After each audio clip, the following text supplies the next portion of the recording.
گوشونه که میخواست مانند یک خال سیاه مایده که بالای روی زردی ندامانه که تگی موهای زرد ده پنهانش کنی و هر لحظه در مشام احساسی بوی موی زرد تا باشه. اما صد افسوس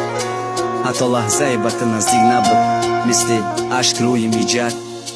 اگر که یوم خواست تک بینی ما همش بشید درختای تگیدان پری حرفش جمعی نشید. اگر که یوم خواست تک بینی ما همش بشید روز مانه یک خان امروز زی خانه و خشید. اگر رو میخواست بتونی سر شب هشارم بینه نکی هر شب ما مستم و اشکام نبینه مکان کردم به خود خانه را نبود تگیدامه دک چشمم سانی بالا ندیدم شبی آرامه ما تو کیا نربامه آرام کنم با آنکو تو کیا میکشیم شیشته در تیره زی بالکن حتی غمه که یه طرفی تو میره پرامه در حیات گله خوشبختی ای تشید خورای ما. کاش موهات بندی دار باشه که ما آویزان شم کاش مانندی اشکی شدی روی گسواد رزان شم کاش خالی سیاهشم زد میتر روی زردی نتر لک ما در یادت رنگی یا بیدیده روی میجده لک ما در یادت رنگی یا بیدیده روی میجده. و فکرم یگان تا داره اما ندارم شانس ای فکرم کف سرم بر ما چخه نشم ماست که گل با دست میآیه هر روز ای که جای خانه شیشته لبی تیره زی اسمسی کی میخونه چشمای خرسندی و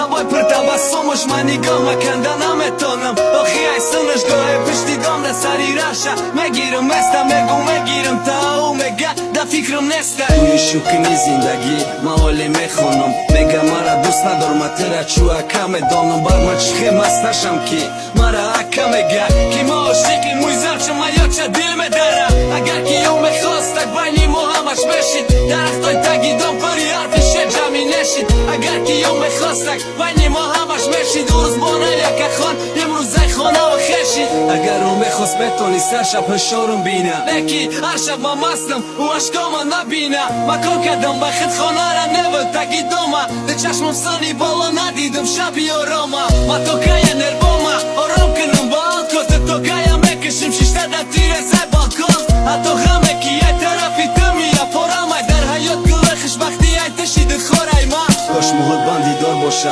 که ما آویزان شم کاش مانندی اشکی شدی روی گسواد رزان شم کاش خالی سیاهشم زد میتر روی زردی نتر لک ما در یادت رنگی یا بیدیده روی میجده لحظه سیاه دمانم و خوشت مده حواس تو مده مثلی نفس ما تده مثلی قفص ما و تو چو شب و روزه یا که یافتا با محتابا و تو میرسیم با هم لکی فقط در خواب